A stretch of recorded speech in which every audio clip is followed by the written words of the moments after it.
अस्सलामुअलैकुम dear viewers, आपके favourite तिब्बी informative channel Darul हिकमत से मैं हूं डॉक्टर शब्बीर अहमद। हमारा आज का टॉपिक है अनार के हैरान कुन फवाइद। अनार खुश जायका जन्नती फल है। अनार के हवाले से हदीस नबवी सल्लल्लाहु अलैहि वसल्लम है कि अनार खाना निज़ाम हाजमा को मजबूत करता है, लिहाजा इस मौसम में आसानी और मुनासिब कीमत में दस्तयाब इस फल का इस्तेमाल अपनी आदत बना लेना चाहिए। तिब्बी तहकीक से ये बात सामने आई है कि 7 औंस अनार का जूस रोजाना 5% के हिसाब से सिस्टोलिक ब्लड प्रेशर को नीचे करता है। इसके अलावा अनार का जूस पीना दांतों को कीड़ा लगने से बचाने का एक कुदरती हल भी है।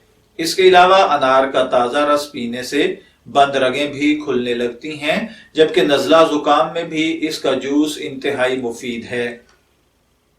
अनार का जूस जहां दिल के लिए मुफीद है, वहीं इसे आम थकावट को दूर करने के लिए एक बेहतरीन मशरूब समझा जाता है। अनार का जूस पीने से कामकाज की तरफ ध्यान की शरह दुगनी हो जाती है। माहिरीन तिब अच्छी सेहत और जहनी दबाव को कम करने के लिए अनार के जूस का एक बेहतरीन टॉनिक करार देते हैं। अनार का शरबत पीने से जिस्म में तनाव के हार्मोन्स की सतह कम हो जाती है, जिससे ब्लड प्रेशर भी कम होता है। रोजाना अनार का जूस पीने से पेट के गिर्द जमा होने वाली चर्बी का खात्मा होता है।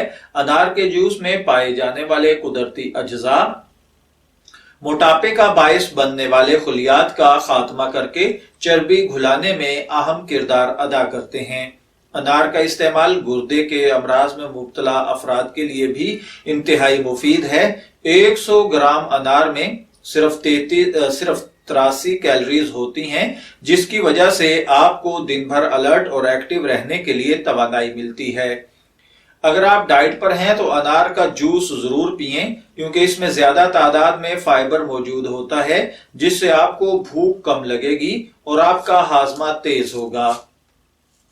इससे भी ज्यादा बेहतर बात यह है कि अनारों में दीगर ऐसी चीजें मौजूद होती हैं जो कि हमारी सेहत के लिए बहुत मुफीद हैं। अनार में मौजूद फाइटोकेमिकल्स कोलेस्ट्रॉल और ब्लड प्रेशर कम करते हैं, जबकि रोजाना एक अनार का जूस ताजा जूस पीने से खून की शरियानों में खून के लोथड़े या रुकावटें दूर होती हैं, जो फालज और दिल की दीगर बीमारियों का बायस बन सकते हैं।